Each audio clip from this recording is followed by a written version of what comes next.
them to Port Harcourt before ripping them off, and following the arrest, the command subjected the inspector to an orderly room trial and later dismissed him, while the two ASPs were officially queried and recommended for dismissal.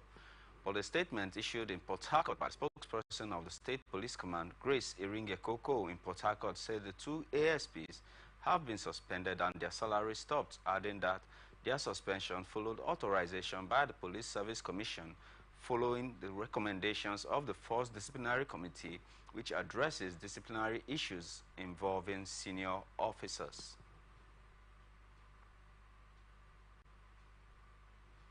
Bayelsa State Governor Doye Diri has urged the political class in the state to sink their political differences and jettison petty jealousies in the interest of the unity and development of the state.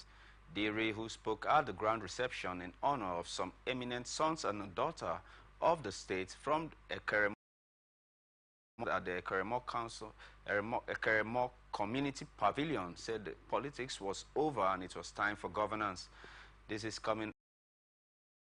Lawrence Erujakbo were sworn in for their second term in office on February 14, 2024, following their victory at the November 11, 2023 governorship election on the platform of People's Democratic Party. A statement issued by his spokesperson, Daniel Alabra, stressed that the time for politicking was over and urged the people, irrespective of political differences, to rally around his administration to accelerate the pace of development, and claimed that his administration was building a new Bayelsa where political boundaries would not hinder the sustainable development of the state. Diri also assured the people that the construction work on the Nembe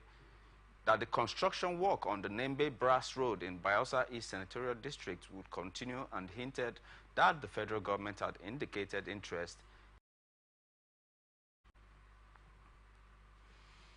Cross River State Deputy Governor Peter Ode says the ruling party, All Progressive Congress, old and new members of the party. This is coming when former Governor Ben Ayade defected on May 20th, 2020, PDP to APC. The old members of the party were aggrieved that only those that defected with him were favored with government appointments, while the Igoli Ogoja on Saturday, when he received Mike Usibe, one-time chairman of Yala Local Government Council and Commissioner for New Cities Development under PDP, assured them of equal opportunities. Ode says that the APC did not discriminate between old and new members, citing himself as an example, having been nominated to contest election as deputy governor only 9 months after joining the party, and assured the defectors that O2's government will receive them and that their contributions will be respected in the party. Speaking at the event, the state chapter of chairman of Yala Local Government Area, Solomon Oga, said that Ubise's defection to the party was the removal of the strongest opposition in the zone. Communal clash, which has persisted for over 30 years between the Fonopan people of Mbembe tribe in Obubra local government area and Nta community in Ikom local government area, both in central Cross River State, was resurrected with the killing of 3 persons. The 3 persons were reportedly killed in Naurokpa community in Nta Ikom, where 2 of those killed were identified as Rejoice Ntom Anoka and a student, Miriam Akanya Mfono, while the 3rd was identified as a TV who was visiting. Eyewitnesses said that the attackers arrived without prior notice and pounced on Nta Naropa people, not minding that the 2 communities were neighbors. Spokesperson of the Cross River State Command, Irene Ubo, said the incident is being investigated. The ruling All Progressive Congress has begun a reconciliatory process to reunite Edo federal lawmaker Dennis Idahosa and other aggrieved governorship aspirants who lost out during the state primary of the party. This is coming after Senator Monday Okpebolo clinched the party's sole ticket when he polled 12,433 votes to defeat Idahosa, Dr. Blessing Abomere, and 9 other aspirants after the previous poll was declared inconclusive.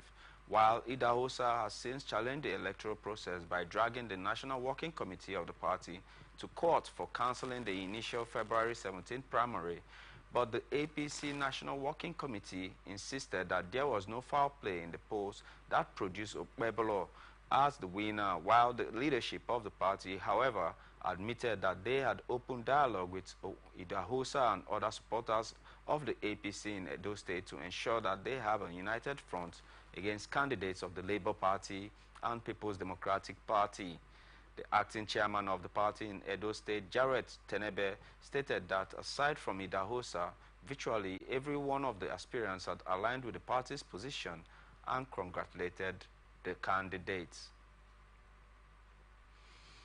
People's Democratic Party in Abia State has dismissed speculations that the former speakers of the State House of Assembly who visited Governor Alex Oti were planning to defect to the Labour Party. This is coming after members of the Conference of Former Speakers of Abia State House of Assembly had visited Governor Alex Oti, where they endorsed his performances so far in office. The former speakers, including the immediate past Deputy Governor, Ude Oko Chukwu, and two other former speakers of the PDP extraction during their visit pledged to support Governor Alex Oti even as they accompanied him to inspect some ongoing road projects in Aba. The PDP also dismissed the suggestions that it was no longer intact in Abia because of the visit of the former speakers, declaring that such speculations were laughable and paddled by those who were jittery of the PDP's opposition roles in Abia. Abraham Ama said that the conference, which includes members of APC, made a similar visit to a PDP governor a few weeks ago and reassured members of the PDP and their sympathizers that the PDP is intact and unshakable, saying that some people who made unsuccessful attempts to pull down the PDP in the states are behind the current speculations. 21 members of the United Evangelical Church, Abai International in Aba, Abia State, have been rushed to the Abia State University Teaching Hospital, Aba, after a fast-moving Lexus sports utility vehicle crashed into their road parade. The incidents, which happened along the Aba-Owerri Road at about 6 p.m., took place when women and some members of the church's Boys Brigade Band were having a sensitization road walk about the International Women's Day celebration.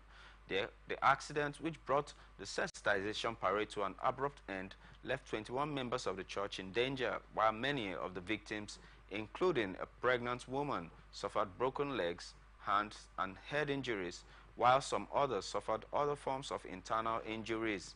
The pastor in charge of the church, Nnamdi Kelvin, who was weeping inside the hospital about the incidents, said that the members were hit by a vehicle from behind, describing the incidents as reckless and terrible. Meanwhile, some of the injured persons who spoke in deep pain appealed to the Abia State government to save their lives by providing financial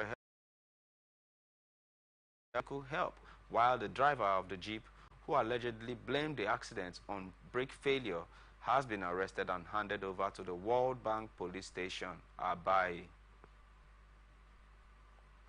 Imo State Police Command has begun the manhunt for the killers of 4 youths of the Abacheke community in Onhaji Egbema local government area of the state. This is coming after suspected gunmen in military camouflage had invaded the community, opened fire and killed 4 youths of the community, while 1 person was reportedly injured.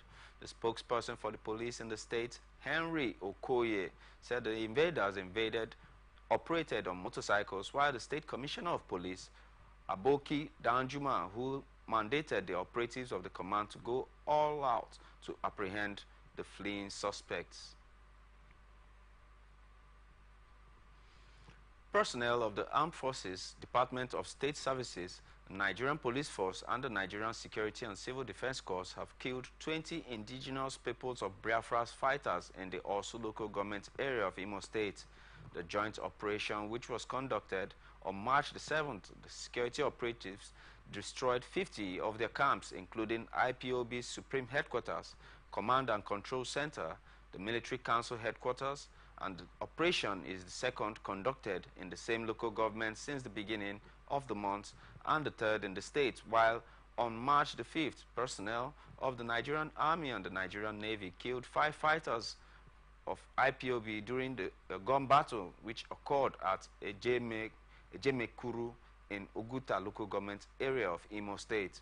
A statement by the Director of Defense Media Operations, Major General Edward Buba, said that the troops came in contact with many improvised devices planted by the fighters and ditches along the axis of the camps, adding that the fighters' hideouts were all well concealed with foliage to prevent them from being sighted during air surveillance.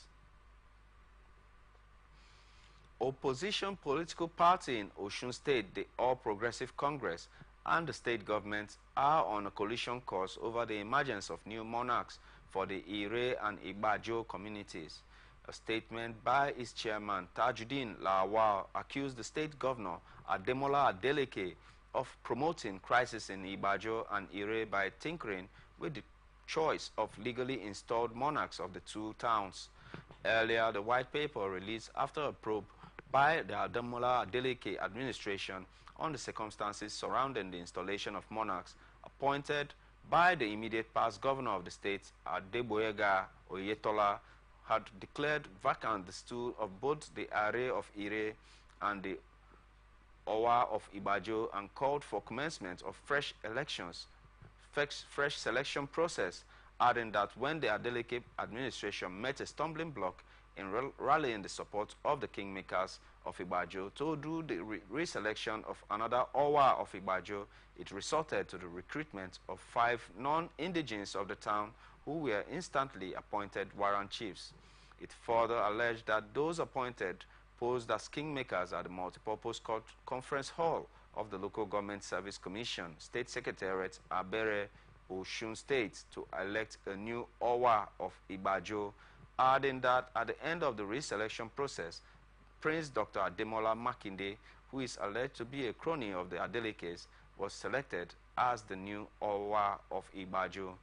However, reacting to the allegations against the governor, the Osun State Commissioner of Information and Public Enlightenment, Kolapo Alimi, declared that the appointments made by the Adeleke administration were in line with tradition and chieftaincy laws, stating that on the stool of the Are of Ire, Alimi said that the government discovered that the immediate past administration deliberately bypassed the town's kingmakers and made use of warrant chiefs to select and approve the Are.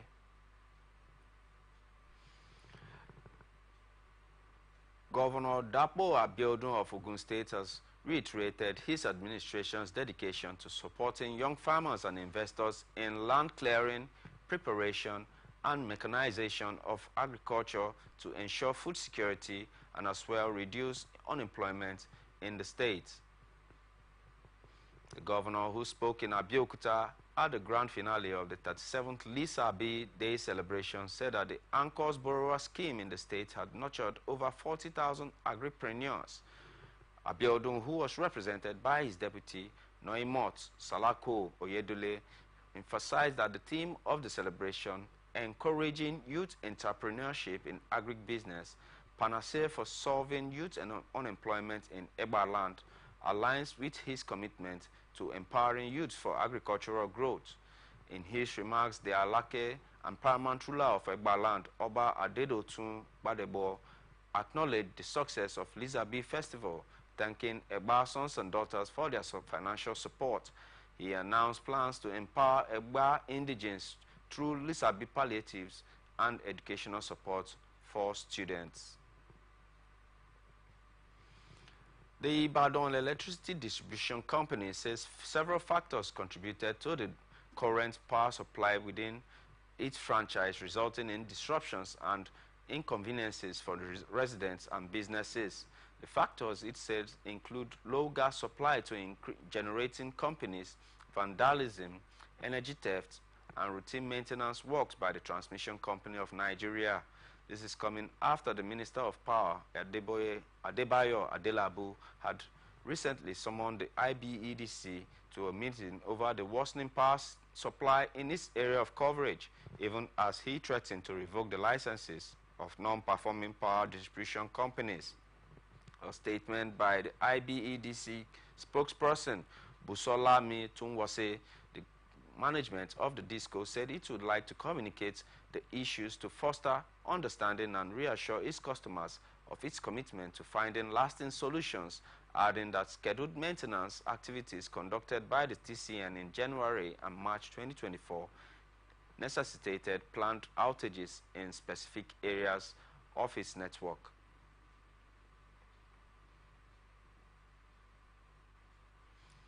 Crisis is brewing in Eka community, Ezza North local government area of Ebonyi State, following the dissolution of the town union leadership by Governor Francis Muifuru's aide in the area, Chika Iboke. The town union leadership, led by a septuagenarian, Oketa Francis, which was constituted by the late traditional ruler of the community, has been in power for the past 38 years, and the leadership was, however, dissolved by the coordinator of Imoha Development Center, Chika Iboke. Development centers are subdivisions of local government areas in the states and are headed by coordinators appointed by the governor, who was unhappy with the action of Iboke, adding that the dissolution was illegal and unacceptable to the people of Eka community. He opined that Iboke would have held a stakeholders meeting to discuss the matter before taking the decision, which he further described as unilateral and against the wishes of the people. However, Iboke dismissed the allegations against him as baseless, stressing that he met with every stakeholder of the community to seek their opinions before the dissolution of the town union executives.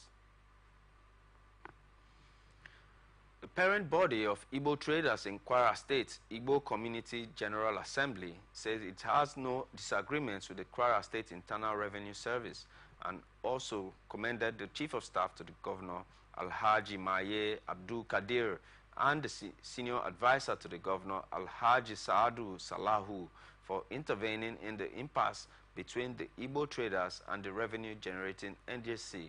A statement signed by the Special Assistant on Community Relations to the Governor, Igwebuike Angus, said that the group has reached a resolution to both partner, support, and identify with development strides of the Executive Governor of Kwara State, Malam Abdul Rahman Abdul Razak.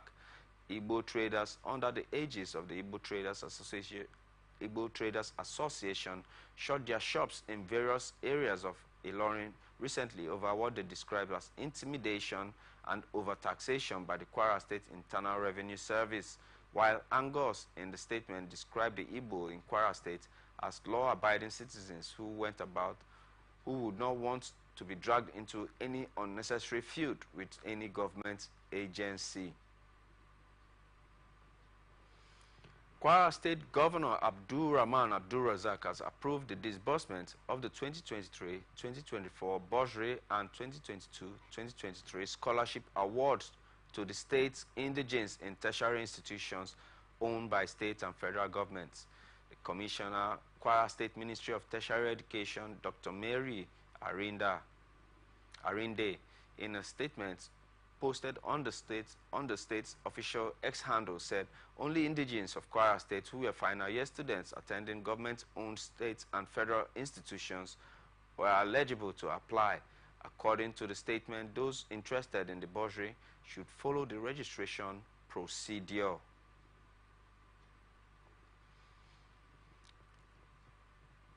A Benue State government says that the anti-grazing law remains in force in the state.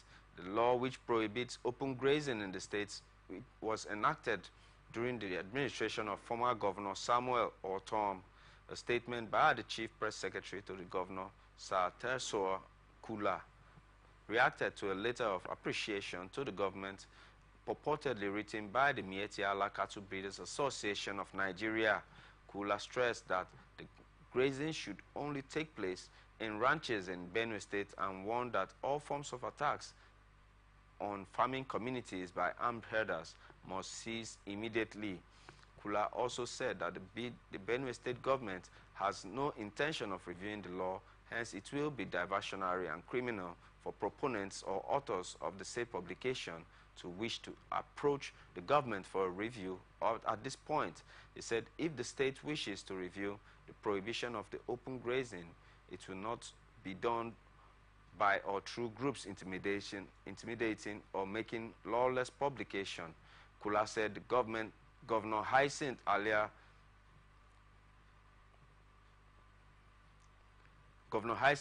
commends the efforts and resolve of the security agencies in restoring peace and normalcy to the affected communities and urge all citizens to support the full implementation of the law against open grazing. And on to Bauchi State, police command has issued a stern warning to miscreants against the undermining public peace while celebrating moon sighting, which marks the beginning of the Ramadan in the state. The command spokesperson, SP Ahmad Wakil, who gave the warning in a statement in Bauchi State, the attention of the command has been drawn to a purported plan by some reckless miscreants to level the moon sighting celebration to undermine public peace in the state, adding that the command renegotiates the norm of celebrating the sighting of the new moon, which marks the Ramadan fasting period for the Muslim faithful. He also said the State Police Commissioner, Awal Muhammad Stanley, warned the criminally minded who were hatching plans to disturb public peace and safety to desist from it, adding that the command will not tolerate such reckless acts and would come hard on the perpetrators. The spokesperson called on law-abiding citizens of the state to go about their businesses without any fear of intimidation, urging them to report any suspicious movements to the nearest police station. The Yobe State government has announced plans to propose a 6-month jail term as punishment for individuals who sell empowerment items and tools provided to them to practice skill and create employment opportunities. The state's deputy governor, Honorable E.D. Bade Gubana, made this known during the distribution of dry season farming inputs to 1,500 beneficiaries by the Northeast Development Commission in Damaturu, the state capital. Gubara stated that various empowerment packages, items, and tools have been distributed by the state government, senators, and lawmakers to accelerate the post-insurgency recovery and wealth creation for stability and prosperity in the state. To address this issue, he said the state government was developing a new policy where every beneficiary must submit a form containing the signatories and approval of their ward head, the village head, district head, and council chairman, along with their own signature, indicating that they will not sell the items. He said failure to adhere to the policy will result in a 6-month jail term for the sellers. Troops of the Nigerian army killed 3 terrorists during a raid on Sambisa Forest in Borno State. The troops equally destroyed terrorist hideouts in the forest, which was earmarked by the colonial government as a game reserve, but it has become the stronghold of both Boko Haram and the Islamic State for West Africa province terrorists. Despite several clearance operations carried out by the military in the forest, the terrorists still operate from their hideouts. A statement by the Director of Army Public Relations, Major General Oyema Nwachukwu, said that after destroying the camp of the terrorists in the forest, 2 AK-47s and a suicide vest were recovered, while in another operation conducted in the Kukawa local government area of Borno State, 1 terrorist was killed and their enclave destroyed. You're watching The Transition on Atlantic Television Network. We'll return after this short break. Please stay tuned. From the line across the ocean to the land beyond the mountains, through the Sahara, we bring on sport news, live analysis, expert discussions on trending stories in politics, business, socio-economy, sports, and documentaries. So catch all the updates on the happenings around the globe. Stay focused on the fact today, only on ATN.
from the lines across the ocean to the land beyond the mountains.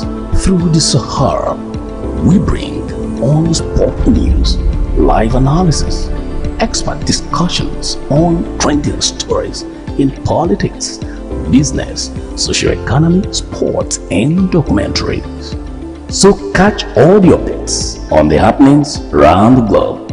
Stay focused on the fact today, only on ATN. Welcome back to Transition on Atlantic Television Network. And now to the rest of our stories. The federal government has announced the renaming of the Minna Airport in Niger State after President Bola Ahmed Tinubu. This decision comes just hours before the scheduled inauguration of the airport on Monday. The airport, which was previously named after the late Abubakar Imam, which was one of the 15 airports in the country that were renamed after prominent personalities in Nigeria by the federal government. The renaming was confirmed by the state's Commissioner for Information, Binta Mahaman, during a media briefing at the government house in Minna on Sunday. According to Mahaman, the remodeling and upgrading of the terminal at the newly christened Bola Ahmed Tinubu International Airport was originally an federal government project. She stated that due to delays in completion, the state government took over the project to ensure its speedy conclusion. The commissioner also pointed out that the strategic importance of the airport, noting that it will serve as an alternative to the Nnamdi Azikiwe International Airport, given its proximity to the nation's capital. The presidency has denied allegations of padding the 2024 budget by an additional 3 trillion naira. This followed accusations by Senator Abdul Ningi of Bauchi Central that the executive is implementing a budget other than the one approved on January 1st, 2024. This came as Senate said that it will meet over the matter on Tuesday using its internal mechanisms and control processes. Ningi, under the aegis of the Northern Senators Forum, had contended in a BBC Hausa Service interview that federal government, led by President Bola Tinubu, was executing a budget significantly higher than what was passed by the National Assembly. According to the lawmaker, a 25 trillion naira budget was debated and passed, not the 28.7 trillion naira that is currently being implemented. However, in a statement signed by the President's Special Advisor on Information and Strategy, Bayo Onanuga, the presidency described Ningi's claims as false, asserting that Tinubu had initially presented a 27.5 trillion naira budget to the National Assembly on November 29, 2023. It's also said that the budget included 9.92 trillion naira for recurrent expenditure, 8.25 trillion naira for debt service, and 8.7 trillion naira for capital expenditure, contrasting Ningi's claims. The presidency emphasized that it was implausible for the Senate to have debated and passed a 2.5 trillion naira budget that was never presented. As the holy month of Ramadan begins, the Inspector General of Police, Kayode Egbetokun, has restated the commitment of the force to the provision of adequate security for all across the country. The Force Public Relations Officer, ACP Olumuyiwa Adejobi, in a statement in Abuja on Monday, said Egbetokun gave reassurance while extending greetings to all Muslims at the start of the Ramadan. The IGP urged all Muslim Ummah to embrace the spirit of compassion, generosity, and forgiveness that defines Ramadan. He called for all to unite and support one another to foster a sense of harmony and build stronger bonds of friendship and cooperation in the holy month and beyond. The Inspector General of Police, while urging members of the public to embrace the community policing concept, charges the Nigerians to support the NPF's effort to maintain peace and order throughout the month of Ramadan. The IGP equally urged all Muslim Ummah to cherish the blessings of Ramadan and to strive to make a positive difference in the life of others. The Nigerian Meteorological Agency has predicted sunshine and haziness from Monday to Wednesday across the country. NIMET's weather outlook released in Abuja forecast a sunny and a hazy atmosphere on Monday over the northern region throughout the forecast period. According to it, cloudy skies with intervals of sunshine are expected over the north-central states, with prospects of localized thunderstorms over parts of Benue State during the morning hours. According to NIMET, sunny and hazy atmosphere is expected over the northern region throughout the forecast period on Tuesday, with chances of localized thunderstorms over parts of Taraba and Kaduna states during the evening hours. It envisaged patches of clouds over the north-central region with prospects of isolated thunderstorms over parts of Kogi, Nasarawa, Benue, and the Federal Capital Territory during the morning hours. The agency envisaged localized thunderstorms over parts of Federal Capital Territory, Kwara, Nasarawa, and Kogi states later in the day. It anticipated cloudy skies over the inland areas of south and coastal cities, with the prospects of isolated thunderstorms over parts of Lagos states during the morning period. NIMET predicted localized thunderstorms over parts of Osun, Oyo, Ondo, Ogun, Ebonyi,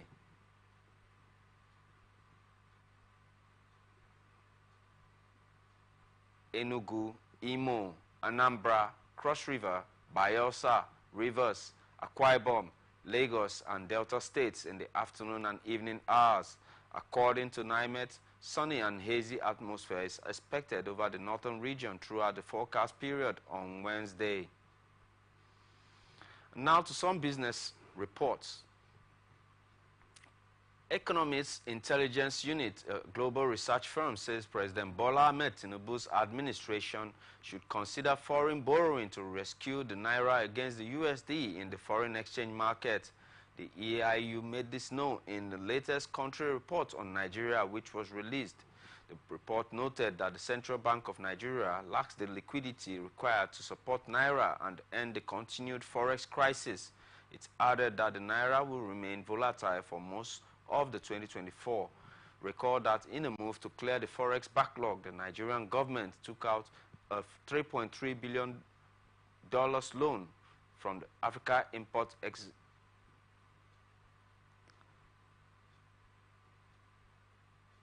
African Export-Import Bank in mid-January in a so-called crude oil prepayment facility.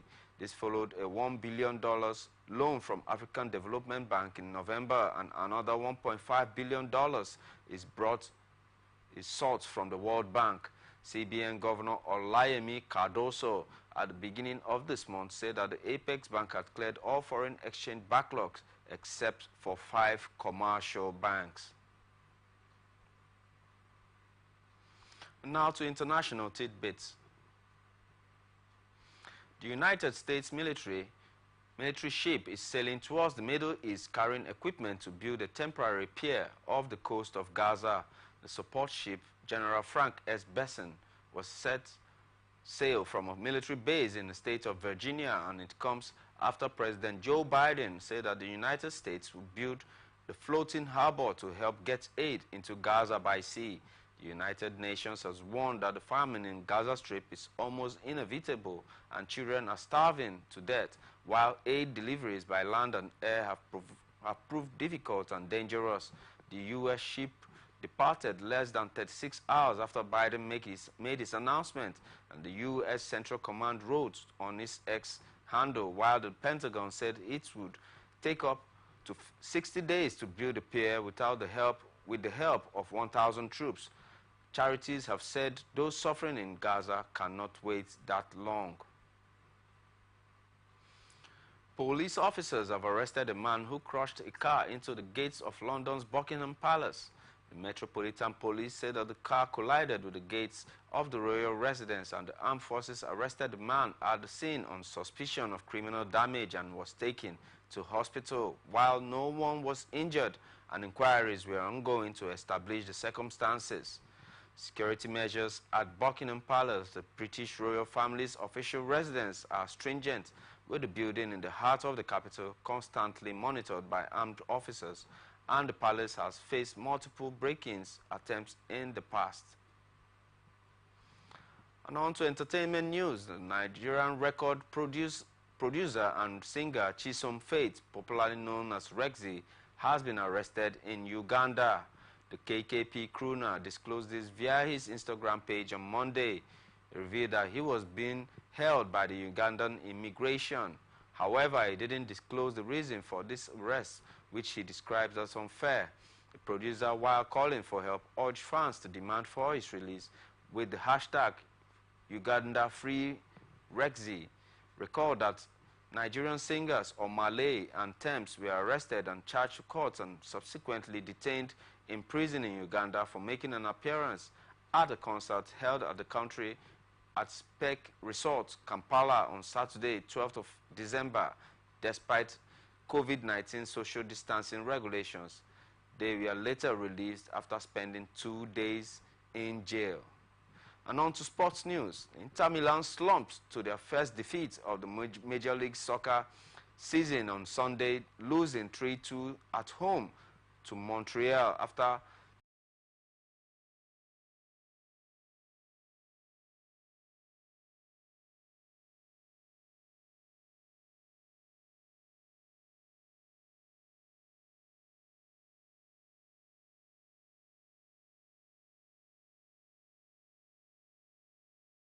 Ibrahim scored the goals for Montreal, who moved into the second place in the Eastern Conference standings, where they all trail Miami on goal differences.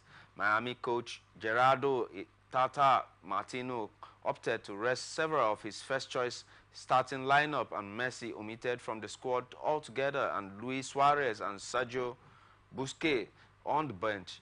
But the wisdom of that decision soon came under scrutiny after Montreal dominated the early exchanges before Alvarez headed home the visitors into the lead from a corner in the 13th minute. Miami slowly walked themselves into a game thereafter, and Jordi Alba had the ball in the net at the 17th minute, only for it to be disallowed for offside. The hosts came close to an equalizer just before the halftime after Julian Gressel's superb through ball released Robert Taylor. Finland international Taylor deftly lifted his finish over advancing Montreal goalkeeper Jonathan Sirius, only to watch as it crashed back off the crossbar. And that's the size of this package. And thanks for joining us. I am Raymond Ken Mbata. And don't forget, you can also join us and follow us on our social media platforms. On Twitter, Atlantic TV Net, on Facebook and YouTube, Atlantic Television Network, on Instagram, Atlantic TV Network. And peace and unity are the pathways to progress. Thank you for staying tuned. From the line.